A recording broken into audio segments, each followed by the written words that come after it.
ನಮಸ್ಕಾರ ಸ್ನೇಹಿತರೆ, I series handmade ಮತ್ತು ಹ್ಯಾಂಡ್ ರಿಟನ್ ಚಾನಲ್ನ ಮನದಾಳದ ಸಾಲುಗಳ ಮತ್ತೊಂದು ಮಾಹಿತಿ ಭರಿತ ಸಂಚಿಕೆಗೆ ತಮಗೆಲ್ಲರಿಗೂ ಸ್ವಾಗತ. ಕನ್ನಡ ಎನೆ ಕುಣಿದಾಡುವುದೆನ್ನೆದೆ, ಕನ್ನಡ ಎನೆ ಕಿವಿ ನಿಮಿರುವುದು, ಕಾಮನ ಬಿಲ್ಲನು ಕಾಣುವ ಕವಿಯೊಳು ತೆಕ್ಕನೆ ಮನಮೈ ಮರೆಯುವುದು. ಕನ್ನಡ ಕನ್ನಡ ಹಾಸವಿಗನ್ನಡ, ಕನ್ನಡದಲ್ಲಿ ಹರಿ ಬರೆಯುವನು, ಕನ್ನಡದಲ್ಲಿ ಹರ ತಿರಿಯುವನು.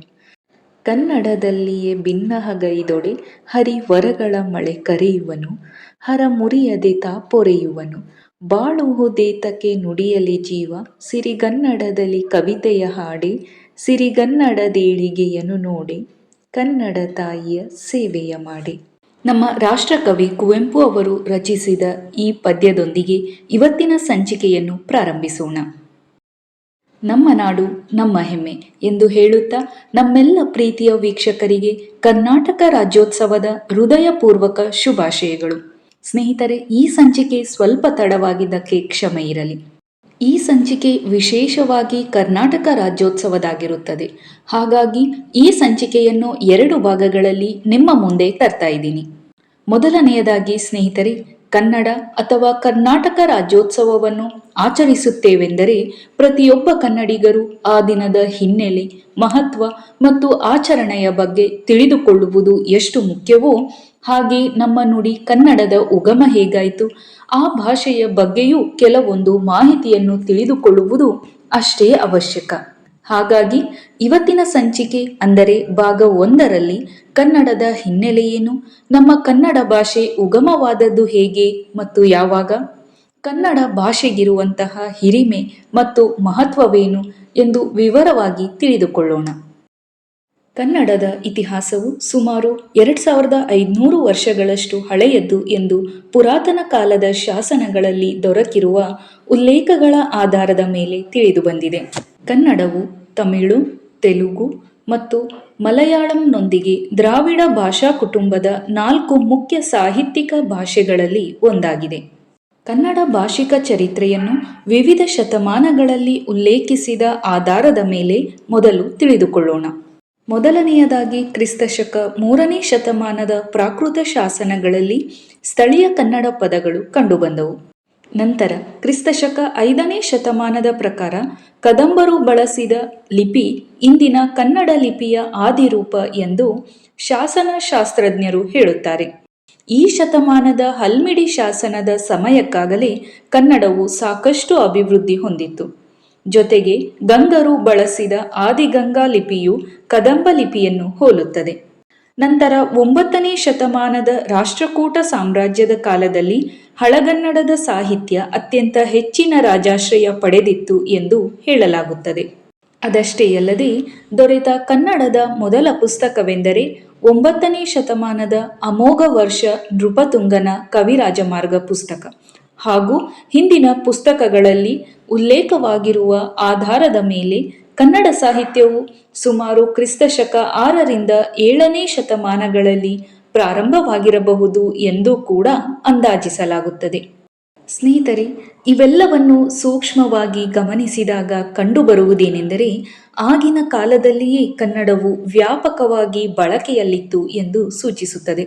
ಸ್ನೇಹಿತರೆ, ಇಲ್ಲಿಯವರೆಗೆ ಕನ್ನಡದ ಉಗಮವಾದದ್ದು ಹೇಗೆ, ಯಾವೆಲ್ಲ ಶತಮಾನಗಳಿಂದ ಕನ್ನಡದ ಬಳಕೆ ಪ್ರಾರಂಭವಾಯಿತು ಎಂದು ವಿವರವಾಗಿ ನೋಡಿದೆವು. ಈಗ ಬನ್ನಿ ಕನ್ನಡ ಲಿಪಿಯ ಬಗ್ಗೆ ಕೆಲವೊಂದು ಮಾಹಿತಿಗಳನ್ನು ತಿಳಿದುಕೊಳ್ಳೋಣ. ಮಾನವನು ವ್ಯವಹರಿಸುವುದಕ್ಕೆ ಭಾಷೆ ಸಂಕೇತವಾದರೆ ಭಾಷೆಗೆ ಲಿಪಿ ಸಂಕೇತವಾಗುತ್ತದೆ.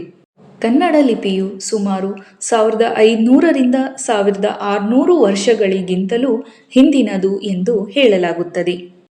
ಬ್ರಾಹ್ಮಿ ಲಿಪಿಯಿಂದ ರೂಪುಗೊಂಡ ಕನ್ನಡ ಲಿಪಿಯನ್ನು ಉಪಯೋಗಿಸಿ ಕನ್ನಡ ಭಾಷೆಯನ್ನು ಬರೆಯಲಾಗುತ್ತದೆ.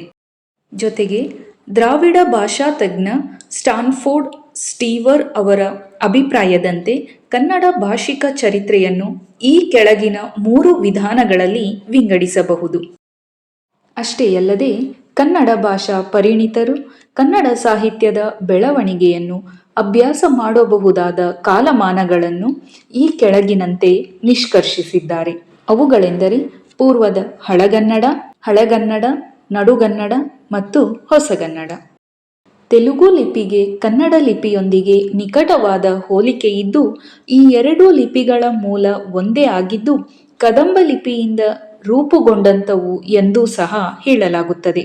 ನಂತರ ಕನ್ನಡ ಅಕ್ಷರಮಾಲೆಯಲ್ಲಿ 49 ಅಕ್ಷರಗಳಿದ್ದು, ಇದು ಒಂದು ಶಾಬ್ದಿಕ ಅಕ್ಷರಮಾಲೆಯಾಗಿದೆ.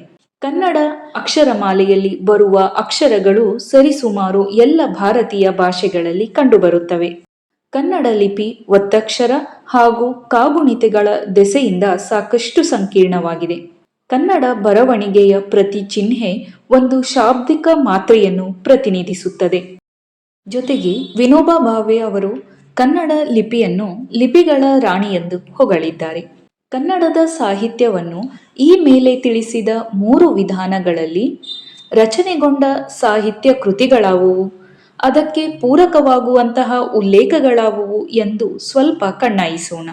ಮೊದಲನೆಯದಾಗಿ ಹಳಗನ್ನಡ 7ರಿಂದ 12ನೇ ಶತಮಾನದವರೆಗೆ.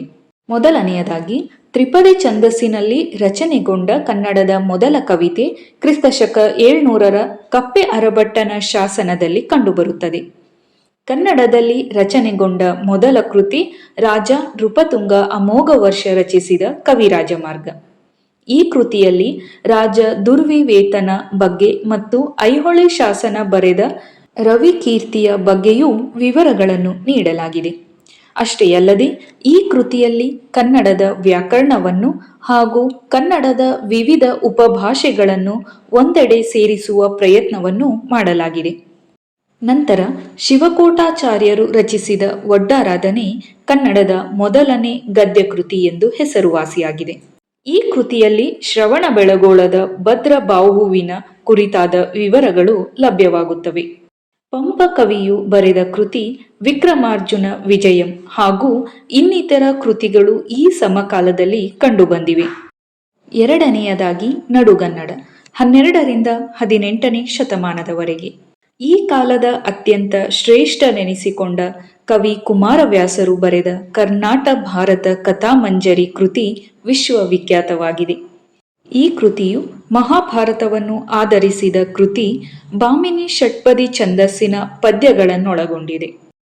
ಕನಕದಾಸರು, ಪುರಂದರದಾಸರು, ನರಸಿಂಹತೀರ್ಥರು, ವ್ಯಾಸತೀರ್ಥರು, ಶ್ರೀಪಾದರಾಯರು ಮೊದಲಾದ ವೈಷ್ಣವ ಸಂತರು ಕನ್ನಡದಲ್ಲಿ ದಾಸರ ಪದಗಳೆಂದೇ ಖ್ಯಾತವಾದ ಶ್ರೇಷ್ಠ ಭಕ್ತಿ ಕಾವ್ಯಗಳನ್ನು ರಚಿಸಿದರು. ಅಷ್ಟೇ ಅಲ್ಲದೆ ಅವುಗಳಲ್ಲಿ ಹೆಚ್ಚಿನವು ಇಂದಿಗೂ ಕರ್ನಾಟಕ ಶಾಸ್ತ್ರೀಯ ಸಂಗೀತದಲ್ಲಿ ಆಧರಿಸಲ್ಪಡುವ ಕೃತಿಗಳಾಗಿವೆ. ಇತರ ವೈಷ್ಣವ ಸಂತರು, ಹರಿದಾಸರು ತಮ್ಮ ದಾಸ ಸಾಹಿತ್ಯದ ಮೂಲಕ ಕನ್ನಡ ಸಾಹಿತ್ಯಕ್ಕೂ ಶ್ರೇಷ್ಠವಾದ ಕೊಡುಗೆಗಳನ್ನು ನೀಡಿದ್ದಾರೆ. ಅಷ್ಟೇ ಅಲ್ಲದೆ ಈ ಕಾಲದಲ್ಲಿ ರಾಜ್ಯಾಡಳಿತ ಮತ್ತು ಜಮೀನ್ದಾರಿಕೆಗೆ ಸಂಬಂಧಿಸಿದ ಮರಾಠಿ ಮತ್ತು ಹಿಂದಿ ಭಾಷೆಯ ಹಲವಾರು ಶಬ್ದಗಳು ಕನ್ನಡದಲ್ಲಿ ಬಳಕೆಗೆ ಬಂದವು. ಜೊತೆಗೆ ಕನ್ನಡದ ಮೇಲೆ ಸಂಸ್ಕೃತವು ಧಾರ್ಮಿಕವಾಗಿ ಹಾಗೂ ಸಾಮಾಜಿಕವಾಗಿಯೂ ಅಸಾಧಾರಣವಾದಂತಹ ಪ್ರಭಾವವನ್ನು ಬೀರಿತು.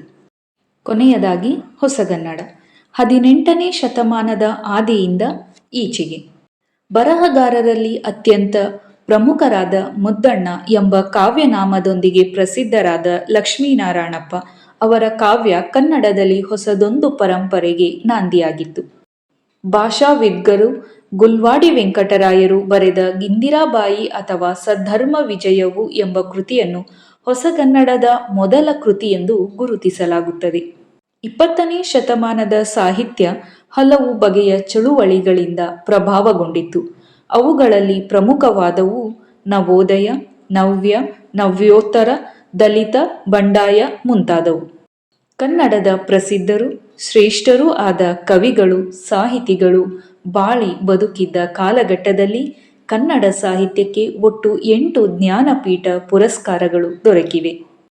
ಚಿತ್ರಲಿಪಿಯಿಂದ ಹಿಡಿದು ಇಂದಿನ ಮುದ್ರಣ ಮತ್ತು ಕಂಪ್ಯೂಟರ್ ಲಿಪಿಯವರೆಗೆ ಲಿಪಿಗಳು ಸಾಕಷ್ಟು ಶ್ರೀಮಂತವಾಗಿ ಬೆಳೆದಿವೆ.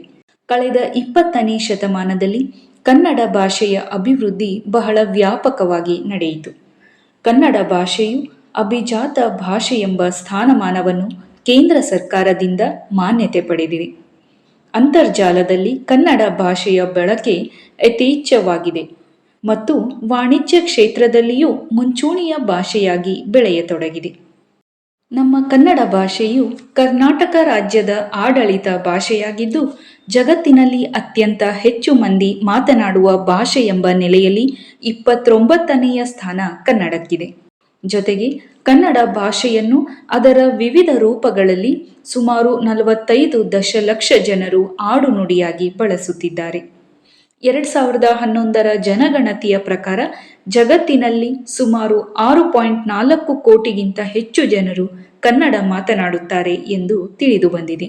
ಸ್ನೇಹಿತರೆ, ನೋಡಿದ್ರಲ್ಲ, ಈವರೆಗೂ ನಮ್ಮ ಕನ್ನಡದ ಉಗಮ ಹೇಗಾಯಿತು, ಯಾವೆಲ್ಲ ಶತಮಾನಗಳಿಂದ ಕನ್ನಡದ ಬಳಕೆ ಪ್ರಾರಂಭವಾಯಿತು, ಹಾಗೂ ಈ ಹಿಂದೆ ಕನ್ನಡ ಲಿಪಿಯ ಶ್ರೀಮಂತಿಕೆ ಎಷ್ಟರ ಮಟ್ಟಿಗಿತ್ತು, ಹಾಗೂ ಇಲ್ಲಿಯವರೆಗೂ ಕನ್ನಡದ ಬೆಳವಣಿಗೆ ಹೇಗಾಯಿತು ಎಂಬುದೆಲ್ಲವನ್ನು ವಿವರವಾಗಿ ಈ ಸಂಚಿಕೆಯಲ್ಲಿ ತಿಳಿದುಕೊಂಡಿದ್ದಾಯಿತು.